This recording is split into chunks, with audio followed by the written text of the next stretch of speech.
All right. Hello, fellow growth enthusiasts, and welcome to the Grow Up with Grow show.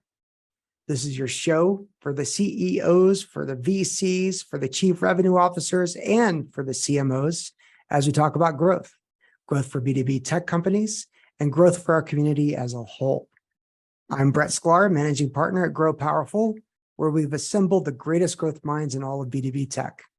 I'm joined by the man with the better mic, the better camera system, and the only guy here who actually knows what he's talking about, Mark Cafiero. Hey, thanks for having me. I'm excited to be here and talking with you, Brett. Yeah, excellent. Well, I mean, I'll talk about a little bit that we're here to talk about something that I think every CEO needs to hear about. And that's that every CEO needs to start thinking like a studio head. And it's an interesting proposition, but we'll dive into the reasons why. And then, as always, today's show is designed specifically for CEOs, but I think that CROs, investors, and other fractional CMOs, as well as CMOs, will get a whole lot out of this show as well. And just a quick show reminder, we're live streamed. We're on our podcast, our YouTube channel, our blog. We're basically everywhere. We're even on LinkedIn newsletters. So we hope that you subscribe and join with us in any of the channels that you wish. So if you've got questions or comments, we're listening to all the feeds, no matter what feeds, and we love to hear comments and get comments and share those ideas and respond and all the things. So Mark, let's dive in. How did you become the person who's making it easy for companies to become an overnight studio sensation? What is your origin story? Oh boy, let me just tell you my whole life story. I'm going to give you the super condensed version here because that could take a while. I'm from Colorado. I spent my entire life in Colorado. And to give you some background in terms of where my interest comes from, my passion for creating, video content, it goes back to when I was 13 and my mom gave me a camera. It was a film camera. It was a Canon AE1. And she said, if you can figure this thing out, you can have it. And so almost instantly, I was just kind of known as the kid with the camera. I brought that thing with me everywhere. I was obsessed with capturing images. And that was just kind of something that really resonated with me and my personality for some reason. Maybe it was because I was a shy person growing up. And it gave me an opportunity to kind of express myself. This followed me throughout high school. It followed me throughout college. I got my degree in marketing. I didn't really enter the traditional workforce until much later in my life. And then we'll obviously get into where it brought you to today, which is a pretty amazing platform that you have, a pretty amazing service that you have that can turn every company into a studio. And that is Switchr, SWITCHR. And switchr.live if you want to check it out. And that sort of leads us into the topic today, which is, why today's marketing successes are born in the studio. And I got excited to have you on the show. I got excited to have you here because I have been saying this I'll call it forever, but probably for the last 18 months to 2 years, especially in the B2B technology world, that a content marketing program is not enough. You really have to have that video. You have to have that audio. We live in the world of dog walks and podcasts, drive time and podcast, or taking a break or cooking a meal and having a podcast, in your ear. We are all watching videos and more specifically the shorter, short form videos, whether it be, YouTube shorts or short things you put on your website or things you send out in email, or even TikTok has gotten us, loving and living in the short form video world. With all this going on, and obviously, we know that YouTube is the second largest search engine that's out there, second only to Google, which is also, their sugar daddy, that is one of the same. That video is unbelievably important and audio is unbelievably important. And here we are with you and building something that I think is pretty awesome. So let's sort of dive into the conversation and what got you doing this? Why start in the studio? Why go there?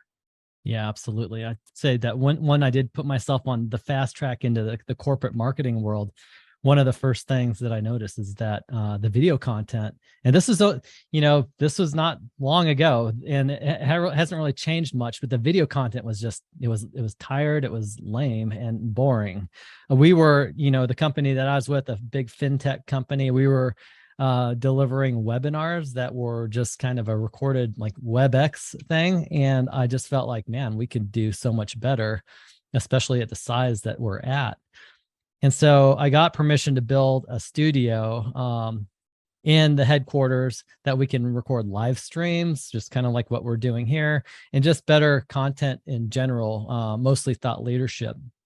One thing that we did that's significant is that we surveyed our customers because I needed proof that what we were doing was going to be valuable. So we sent a 1-question survey to all of our customers. And the question was simple. It was, how do you prefer to consume your content? Do you prefer to read your content like through a blog? Do you prefer to watch videos? Do you prefer to listen to podcasts, A, B, or C?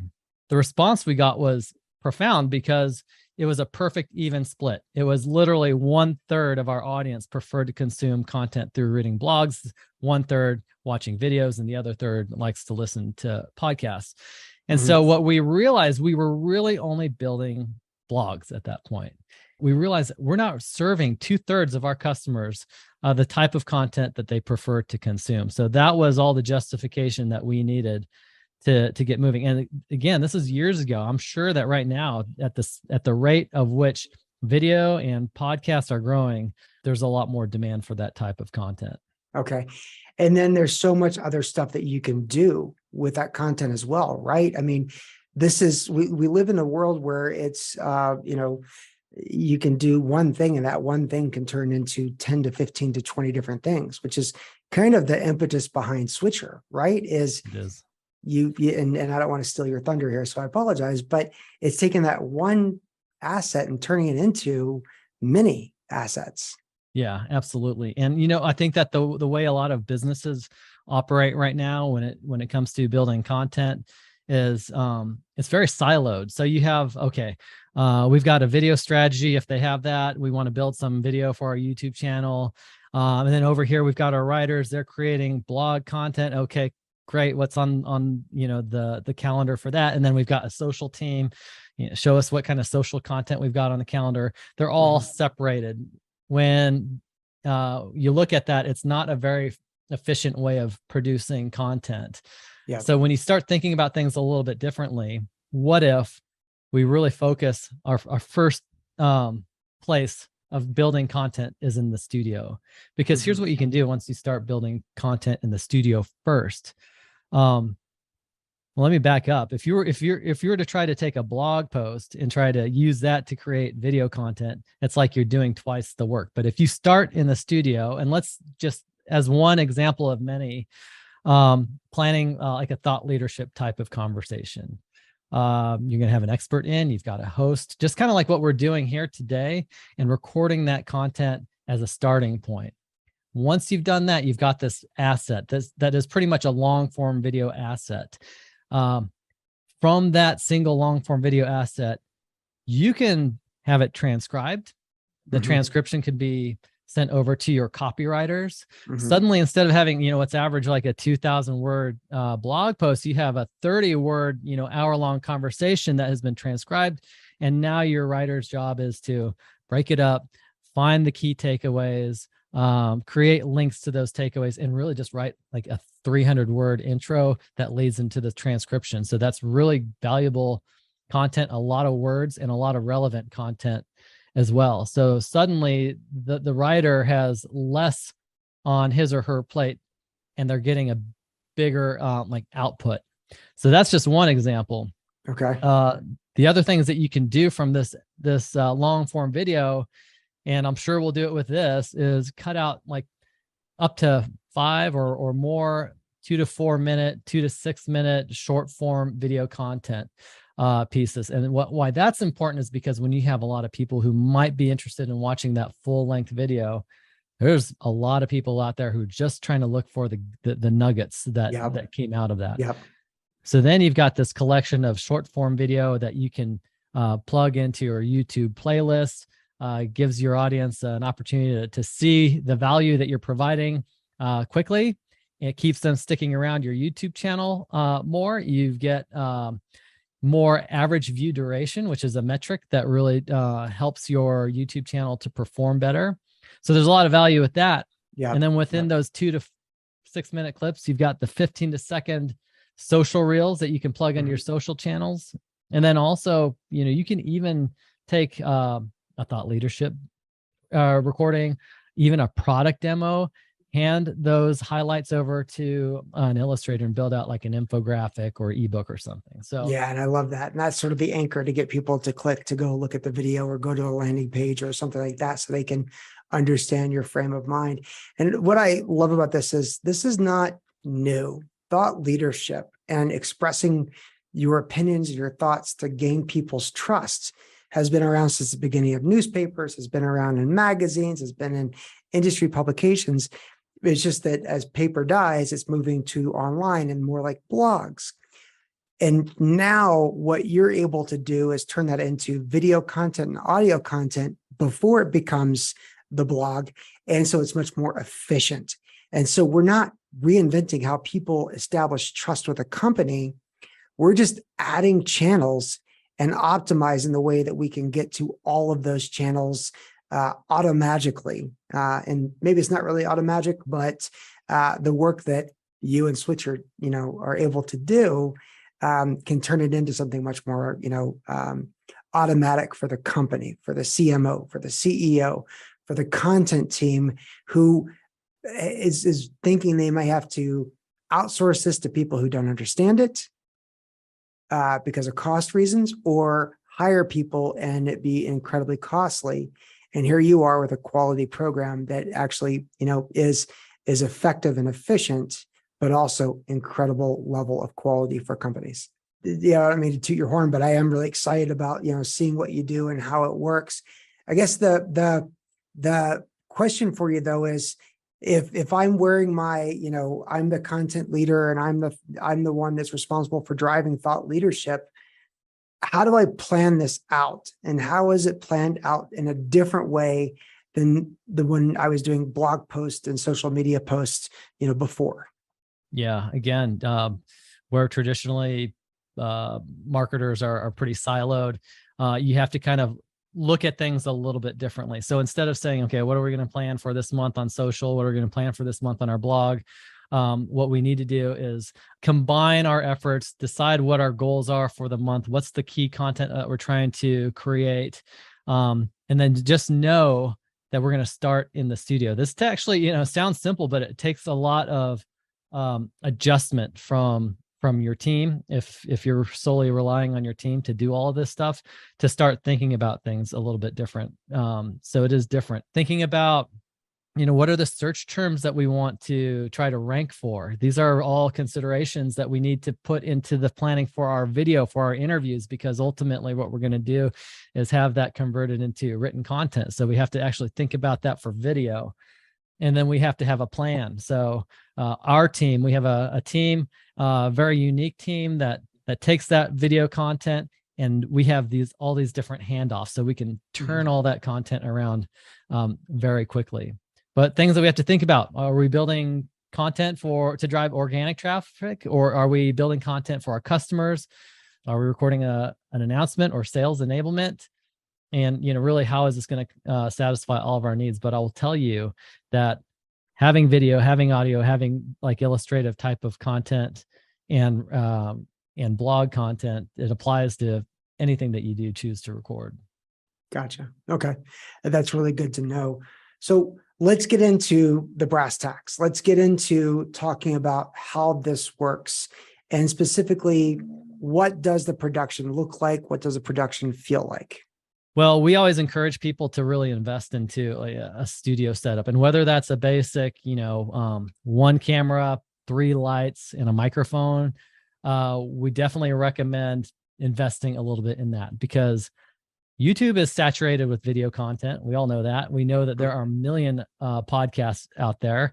Some of us are going for a really polished looks, and some of us actually like to kind of show that we're savvy and a little bit scrappy and all of that. But no matter what you're going for, you need to be able to stand out from the competition. So from the people who are out there with really like cheap equipment, who are recording low grade video content, the easiest opportunity to stand out right off the bat is just to improve that quality. So, and honestly, it doesn't take as big of an investment as many people think. It takes a little bit of know-how and knowledge of what kind of equipment is best. But that's first and foremost. The second thing about the production experience, I always think that no matter what you're recording, whether it's an interview like this or a product demo, it's always great to have a host and an expert. So let's use like a product demo, for example. You've got a product engineer who's showing you how to do things, and you have a host who's setting them up for the different, features that they'd like to highlight. Having two people is something that we always encourage as well. And then, also just making sure that you have all of your settings set up correctly so that once you're done recording, you have all of your different assets that you can put together in post to create a really nice asset. Again, this is all the work that we do at Switchr, is all of that complicated post work, but there are certain things that you could do. Like if you're just recording a Zoom call, different settings, different things that you need to check off so that you get all the files that you need to create those assets. Yep. Got it. Okay. So, and let's just sort of recap on that, because a lot of people, we all think that we're now audio video experts because we've been watching Apple, product launches, and, all we need is a good camera phone or a good, webcam and whatever else, and we're good to go. And the reality is it needs a little bit more intentionality and thought to it. And that's something that you can offer. And so Switchr doesn't just do the production work on the content, or the work on the content, but we'll also go and help set up these studios so that people have a more professional look and feel. Yeah, exactly. The other thing that I was going to say is that there are a couple of other things to consider. So, live events versus simulive. So Brett, you have an amazing capability to capture this and stream it live.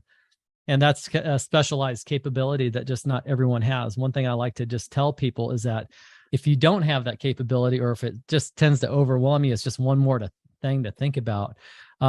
Another alternative to being simulive is to being live is being simulive. And simulive means that you're essentially recording, presenting it live. Right. And when I say that we're presenting it as a live stream, it doesn't mean that we're trying to trick anyone out there. In fact, it's always good practice just to be honest with your audience that, this is pre-recorded, but it gives you an opportunity to be live as a moderator. And the neat thing about simulive is that you can essentially be the moderator of your own podcast in real time, answering questions in chat and so on. So that's just another consideration that I wanted to put out there. Got it. Okay. And I think it does help with being authentic and building the trust if you let people know, that if it might be recorded live, but it might not be happening at the exact time.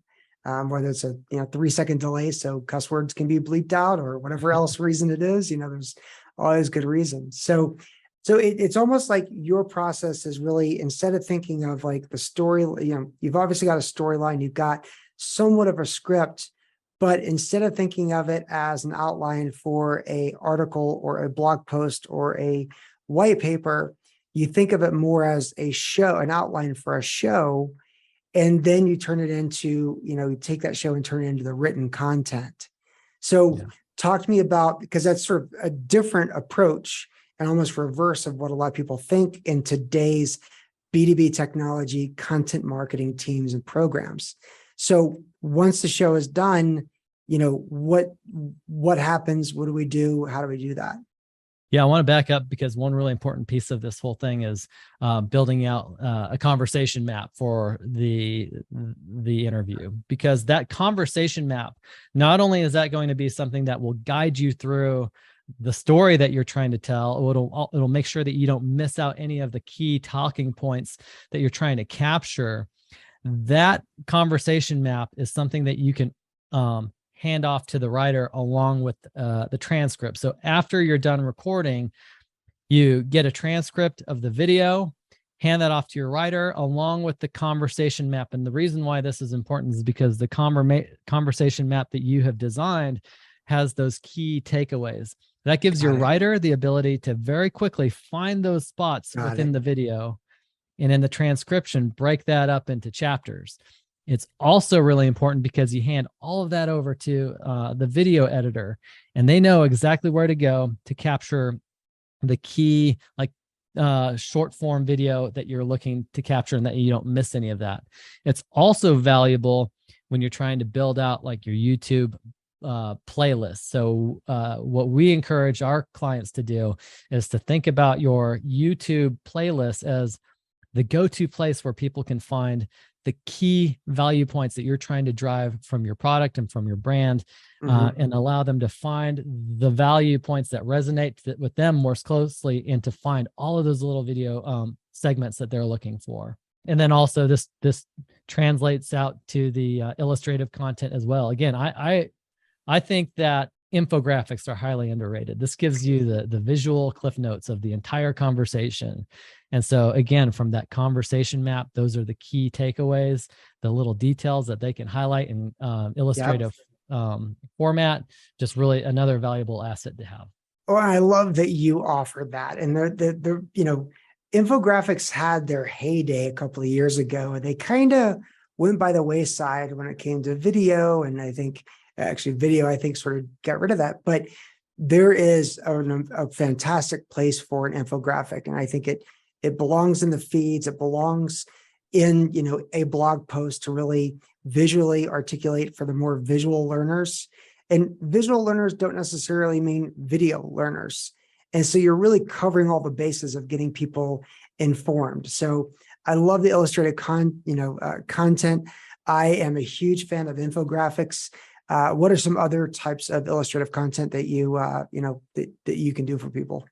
Yeah, I'd say probably the top three out there are infographics, little digital flip books. Maybe you've seen these where you can, they're online, you click and you can just it's almost like reading a story page by page. Yep. Which is cool. And then your traditional ebooks. And so ebooks, again, this is like a downloadable piece. Maybe it comes through as a PDF, but it gives your audience, especially the readers and the lookers, an opportunity to find things in a more like appealing manner than simply reading a blog post. But I also wanted to point out that the blog post can include all of these things, because you can cut out little snippets from your infographic, insert those into your blog post. If you're really trying to make like an important piece for your customers, you can have the little shorts and you can sprinkle those out throughout your blog post as well. So nice. Okay. Yeah, more reason to have it. Love that. Okay. So it's really cool. You've laid out for our audience basically a how-to guide and all the things to think through. And it's a step-by-step guide of how to really create your own studio and the process to follow and flow. So, people could say, I learned enough, I'm going to go try to do this on my own. And that's awesome. There's probably also people who say this all sounds really cool and above my pay grade. So if someone were going to help me out, maybe someone like the team at Switchr, what would the process look like? Yeah. Well, first of all, backing up to what you just said, I am always happy to have a conversation no matter what. So if anyone wants to call us and just have a conversation, I will tell you as much as I can about how you can, set up your own company for success. So all for like one complimentary call to do that. It's funny. My saying used to be before the pandemic that everybody is worth a 30-minute cup of coffee. Now I say that everybody is worth at least a 15-minute Zoom call. So that's awesome. That's awesome. For sure. Yeah. And it is a process, and it does require, time to get it working like a machine. And that's really what we've created at Switchr, is this machine. We have a team of writers, video editors, audio engineers, illustrators, and Photoshop experts. And we have this process dialed. We literally, in 2 weeks, once we start working with a client, you send us a 45-minute to an hour-long video, and in 2 weeks, we will create up to 20 different types of assets for our clients, because we have the handoffs all figured out. We've got the process dialed in. It takes a lot of time to work out that process to where it truly does work like a machine, the way that we've done it. So again, the exciting part about this is if you're a company and you're just a little bit low on resources, maybe inflation and the costs are causing you to scale back a little bit, this is a great opportunity because we can create far more content more quickly than it would take if you actually had a full like in-house creative team. Yeah. Yeah. No, I love that. And obviously people can talk to you individually about what that would look like, but this is a way for, people who are responsible for demand generation, for awareness building, for establishing and building trust with a brand. This is a great way for people to, turbocharge what they are doing today with a blog, to turbocharge what they might be doing with recordings, whether it's a long podcast or a long video. This really is the entire package. And so it's that one thing that you do that can turn into 20 different assets or more, just sort of depending on how long it is and what it is, and et cetera, et cetera. So, I think that's just amazing and that's impressive. It's been my passion project for the past 10 years. And I've been refining this. I've been in the corporate workforce working for tech companies, and it's just refining it consistently over and over and over again. And I feel very excited and blessed that we have been able to kind of create this program that does one thing really, really well. So yeah, I appreciate that. Well, that's awesome. And so if people want to take you up on that, conversation to call you and sort of brainstorm or to see what you can do for them, what's the best way for them to connect with you and to learn about the turbocharged power that Switchr can offer? Yeah, absolutely. I'd say just go to our website. It's switchr.live. I'll spell it because it is kind of a funny spelling. SWITCHR. So there's no E in there, .live. And so there's a contact form there. I'm going to probably in the next week or so add a Calendly link to that. Perfect. So that'll make it easier if you want to schedule a complimentary call. But for now, just use that contact form and I'll get right back to you. Awesome. Well, Mark, really appreciate you sharing your insights, your wisdom. I do think that it is a waste and it's foolish for people to not really think about themselves as a studio, having that studio capability, whether they do it themselves or they find someone like you who can really do an efficient and effective job at it. So that's really it. That's the show. We hope you enjoyed it. We hope you will go and convince every CEO, if you're not a CEO, to go and become a studio head of your own company, of your own volition. And we thank you very much for being a part of this. As always, you can visit us at growpowerful.io. You can subscribe to the Grow Up with Grow, show on your favorite podcast. Look for us on YouTube. Follow our newsletter on LinkedIn. We've always got some great fun things going on there. And that's about it. So thank you, everyone. And we hope you have a great, great day. Awesome. Thanks, Brett.